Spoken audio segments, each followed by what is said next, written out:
Hey, j'espère que tu vas bien. Aujourd'hui, pour une fois, je me suis installée avec quelque chose à grignoter parce que je sens que cette vidéo va durer un petit peu plus longtemps que d'habitude.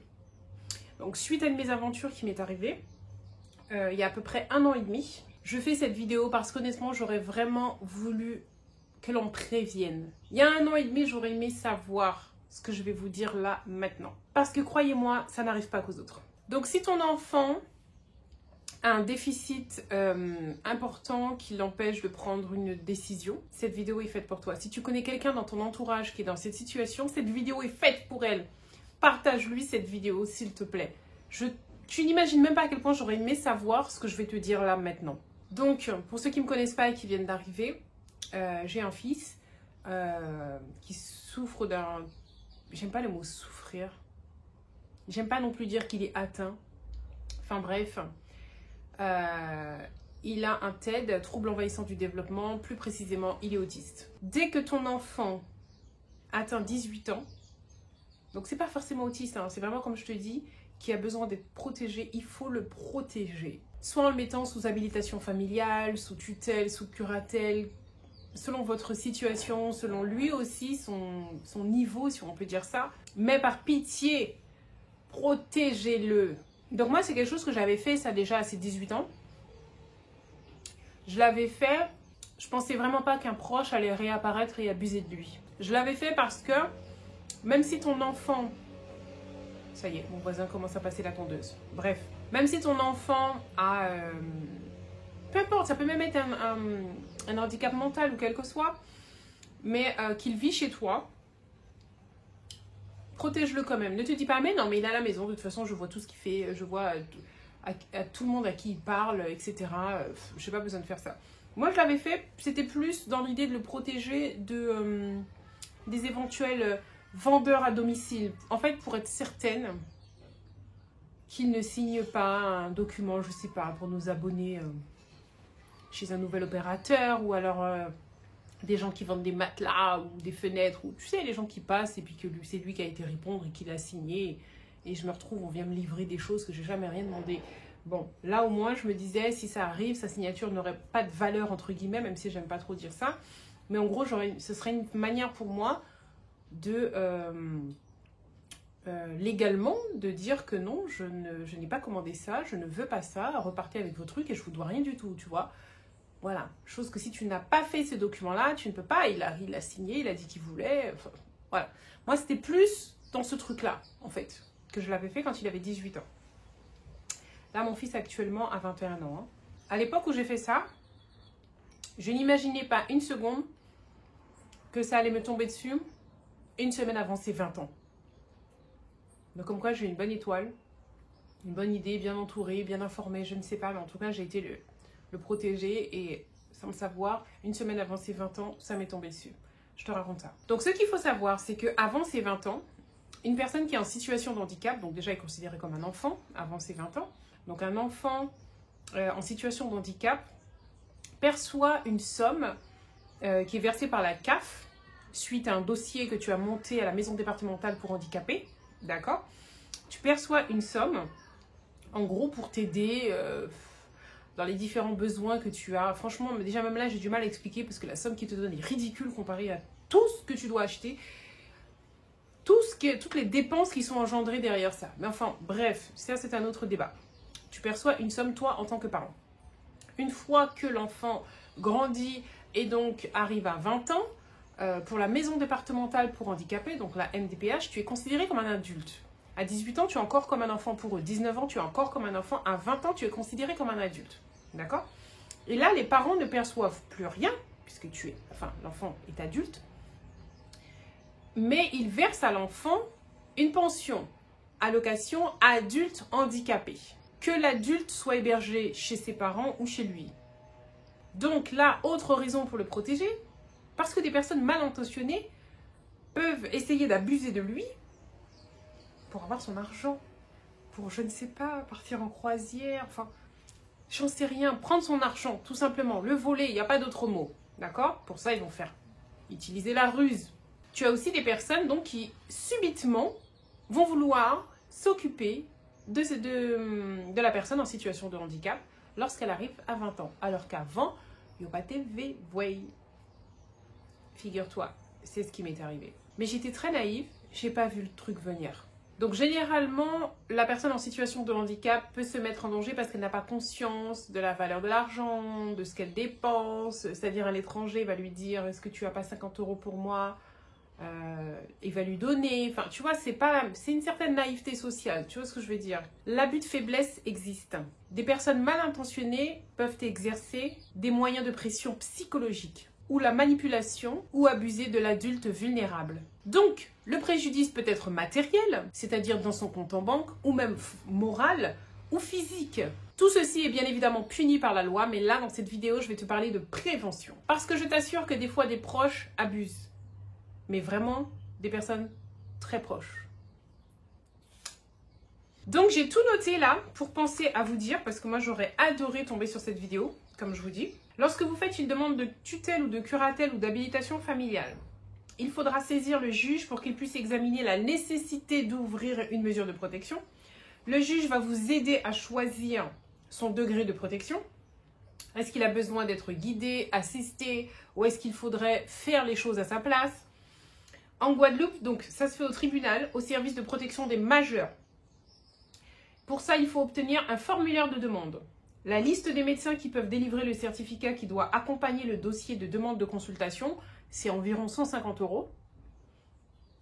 Une fois que ton dossier est complet, c'est-à-dire que tu as le certificat de médecin inscrit, l'acte de naissance de l'enfant, sa carte d'identité, son justificatif de domicile, ta carte d'identité, tu peux déposer le dossier et attendre donc ta convocation.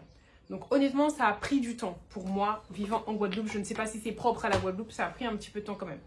Mais en tout cas, cette mesure va permettre que des personnes fassent semblant de s'intéresser à l'adulte en situation de handicap, enfin l'adulte à protéger, et qu'au final, leur intérêt soit juste pécunier, par exemple.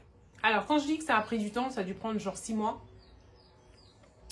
Voilà, déjà quand j'ai eu la liste, alors au tribunal, on m'a donné la liste des médecins très rapidement, c'était tout de suite qu'on me donnait le formulaire. C'était avant cette histoire de Covid. Et quand j'ai appelé le docteur pour prendre rendez-vous, lui, il m'a donné rendez-vous dans genre 5 mois, quoi. Voilà. Ensuite, tu déposes tout ça. Et tu attends peut-être 3 mois de recevoir la convocation qui, elle, aura lieu dans 1 mois encore. Donc, tu vois, donc ça fait 5, 6, 7, 8, 9 mois. Donc, moi, quand la personne très proche, que nous allons nommer ici l'individu, a réapparu pour essayer d'abuser de mon fils, comment je peux vous expliquer dans quel état j'étais? En fait, mon avocate, les forces de l'ordre, les médecins, les différents médecins que j'ai vus, parce que j'en ai vu plusieurs, m'ont tous dit que ça arrivait très souvent. Moi, je tombais des nues, parce que pour moi, j'étais en train de vivre un truc qu'on voit à la télé. Et franchement, ça n'arrive pas qu'aux autres. Ça m'est arrivé, j'ai dû me battre, ça m'a pris plusieurs longs mois pour que je puisse récupérer mon fils. Donc, je vous assure, je suis en train de réfléchir à ce que j'aurais dit si moi je serais tombée sur cette vidéo-là. Je pense que je me serais dit, ça va pas me concerner, parce que même si quelqu'un vient pour essayer d'enlever mon fils dans le but de lui voler son argent, j'irai voir la police et on me ramènera mon fils. Tu vois. Donc, parce que j'ai un certificat disant qu'il est autiste, il est en situation de handicap à plus de 80%, donc je récupérerai mon fils. Non! J'y ai cru. J'ai été voir la police. Et qu'est-ce qu'on m'a dit? Police, gendarmerie. Écoutez, il est majeur. Il est majeur, donc moi, je ne peux pas aller le chercher de force, le faire revenir et le ramener chez vous. Un majeur a le droit d'aller là où il veut. Donc, s'il a envie de dormir avec une inconnue ou de partir à Tahiti et payer des billets à tout le monde, enfin bref, de faire des trucs qui, on voit bien, n'ont pas de sens, ce n'est pas illégal. J'ai ramené mes certificats médicaux, différentes attestations des médecins. Oui, je vois bien qu'il est autiste, c'est mentionné, mais nulle part c'est écrit qu'il doit donc habiter chez vous. Donc, la chance que j'avais, c'est que comme j'avais fait la protection pécuniaire, la personne qui avait pris mon fils ne pouvait pas toucher 1 centime. du compte de mon fils. Et cette personne a été faire une demande au tribunal pour pouvoir être tuteur. À partir du moment où tu fais ça, on nous convoque tous les deux. Donc la tutrice actuelle, Mi, et la nouvelle personne qui désire être tuteur et on te demande pourquoi. Et bien évidemment, tout le monde a vu clair dans son jeu, c'était plié d'avance. C'était plié d'avance parce que tu es apparu une semaine avant qu'il ait 20 ans, comme par hasard. Avant, il n'y avait pas de nouvelles, on ne sait pas où tu habites, on ne sait pas ce que tu fais, rien, on est au courant de rien, on ne sait pas si tu travailles, ni rien, on n'a pas de nouvelles. Tu réapparais une semaine avant qu'il ait 20 ans, et tout ce que tu demandes, c'est pouvoir être son tuteur pour avoir accès à son compte en banque. Comme ça, je vous le dis, comme ça a été dit. Déjà, les juges sont habitués à ce genre de truc, mais qu'en plus, tu le dises comme ça, ouvertement, c'était plié d'avance. Là, ça montrait clairement les mauvaises intentions de cet individu. Mais donc, il a fallu que la juge rende un verdict. Mais entre-temps, qu'elle te convoque, machin et tout, franchement, j'ai dû rester sans Malcolm peut-être 3 mois, un truc comme ça. C'était très long. Très, très long. Alors, attendez, non, que je ne dise pas de bêtises. Il est né en décembre. Ça a apparu une semaine avant son anniversaire. J'ai récupéré Malcolm, genre le 1er février. 2 mois et demi. Il était coupé de la famille, c'est-à-dire que nous, on ne l'a pas vu du tout pendant 2 mois et demi. Ses sœurs non plus. Ses médecins non plus. Puisque l'individu a arrêté tous les soins de Malcolm. Il l'a pris, mis dans une... Je ne vais pas dire cage, mais bref. Il l'a mis quelque part. Personne ne le voyait. Voilà. Donc, même si tout le monde me rassurait que vous inquiétez pas, on va vous rendre votre fils, n'importe quel juge va voir clair dans ça, etc., etc. Mais je trouvais le temps très long. Donc, je me suis dit quand même félicité d'avoir fait cette protection financière au départ, parce que j'aurais pas fait ça, en fait, il serait barré avec et j'aurais rien pu faire. J'aurais rien pu faire. J'aurais vu l'argent sur son compte que moi j'ai placé, parce que ça aussi, c'est moi. Moi, j'ai ouvert des comptes aux enfants, tous mes enfants, j'ai toujours mis de l'argent dessus, pas cet individu. Donc j'aurais vu des moins, j'aurais eu envie de me pendre à la maison. Heureusement, là, il n'y avait rien. Et heureusement, la justice a rendu son verdict. Et j'ai récupéré mon fils. Donc, mesure de protection. Et surtout, ne vous dites pas, comme moi, j'aurais pu me dire, je vais aller à la police avec mon certificat. On va me rendre mon fils. Non, parce que le premier truc qu'ils m'ont dit, c'est que madame, il est majeur. Nulle part, c'est mentionné qu'il doit dormir chez vous. Oui, c'est marqué que vous êtes sa tutrice, donc ça veut dire que vous gérez tous ses papiers, tout ce qui concerne son argent, des choses comme ça. Mais nulle part, c'est marqué que le tuteur doit dormir chez sa tutrice. Voilà. Maintenant, vous allez me dire comment j'ai fait pour le récupérer. Donc déjà, oui, la juge lui a dit que non, tu ne peux pas être tuteur. Non, tu n'auras pas accès à son compte en banque. Et voilà comment ça s'est fait. Bien sûr, depuis, j'ai pris d'autres mesures de protection pour ne pas me retrouver dans cette situation à nouveau. J'ai oublié de vous dire aussi, j'avais pris une avocate parce que j'étais pas en état. J'étais énervée. J'avais trop de sentiments en moi. Je voyais flou. Je ne savais plus comment formuler mes phrases, quoi dire. J'étais abasourdie par le fait que la police me dise qu'ils ne peuvent pas aller chercher mon fils. Enfin, tout ça, ça me... Donc, j'étais pas en situation, le jour du jugement, de pouvoir me montrer sous mon meilleur jour.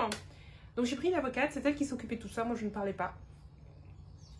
Et ça m'a soulagée d'un poids, parce que je n'avais plus ça en plus à me dire, est-ce que ça va bien se passer? Est-ce que je vais penser à tout dire? Est-ce que... Non! C'est elle qui m'a dit, il faut faire ça, ça, ça. J'ai fait ce qu'elle m'a dit. On est arrivé le jour J.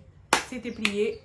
Donc, si vous connaissez un enfant dans cette situation, une personne de votre entourage dans cette situation, partagez-lui la vidéo, s'il vous plaît. Parce qu'honnêtement, c'était très éprouvant. J'aurais vraiment aimé tomber sur une vidéo comme ça avant que ça m'arrive. Comme ça, quand cette personne se serait pointée devant chez moi en me disant, ben, passe-le-moi, enfin, donne-moi Malcolm, je vais le garder un week-end, une semaine, enfin, un truc comme ça, je t'aurais dit. Et j'aurais voulu dire stop. Tu vois, dans la chanson. Je t'aurais dit non. Mon fils reste là. Alors que moi, j'étais naïve. Je me dis, ah, c'est super, il a réapparu. C'est cool, on va être à deux pour lui trouver un logement. On va être à deux pour le faire évoluer. Enfin, moi, je voyais que le côté positif. J'étais vraiment très naïve. Et bien sûr que j'ai dit oui tout de suite. Je suis montée, je lui ai fait son sac. J'ai même rassuré mon fils en disant tu vas aller là-bas, ça va être cool, tout ça, machin. Et après, tu me le rends plus? What? Donc méfie-toi si ça t'arrive qu'une personne réapparaisse juste avant 20 ans et te dise ben je vais partir en vacances avec lui ou je le prends un week-end ou on va faire un tour. Non! Laisse mon enfant là, s'il te plaît. J'y profite aussi de cette vidéo pour envoyer des gros cœurs. Vous savez que moi quand je suis émue, même dans les commentaires, je sais pas quoi dire, je mets juste des cœurs parce que c'est... Voilà. À tous ceux qui m'ont soutenu, tous ceux qui m'ont aidé dans cette épreuve. Donc bien sûr, je pense à ma famille, je pense aussi à mes amis. En premier, parce que j'ai vraiment vu que vous étiez là pour moi. Et franchement, ça c'est un truc que je n'oublierai jamais.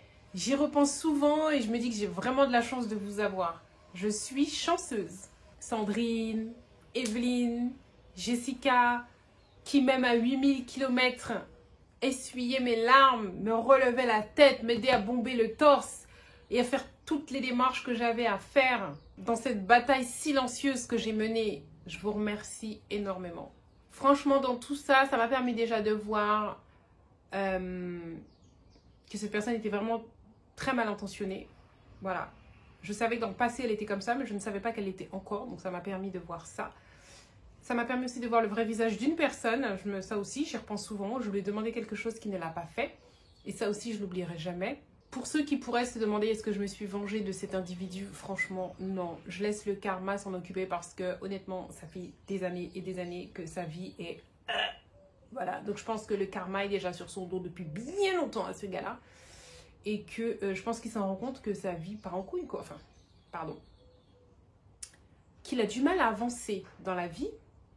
Mais quand tu as de mauvaises ondes comme ça et que tu fais du mal autour de toi, rien d'étonnant que tu fasses du surplace, voire même que tu recules. Là, je peux même pas dire qu'il est au fond parce qu'il est encore en train de creuser, en fait. Donc, me venger, non. Je préfère plutôt m'occuper de ma famille, de moi et le reste, pas d'énergie négative. Franchement, je ne vais pas gaspiller de l'énergie pour ça. Donc, cette vidéo, c'était pour vous dire ça. Il m'a fallu du temps quand même pour vous la faire. Comme je vous ai dit, c'était il y a 1 an et demi. C'est parce que je voulais être vraiment sûre que toutes les mesures que j'ai prises après étaient bien bétonnées derrière. Tu vois, de façon à ce que même si là, maintenant, il regarde la vidéo, que tu as envie de réessayer d'une autre manière, ou qu'est pris en ça. Tout est bien bétonné là. Ben voilà, hein, c'est tout pour moi.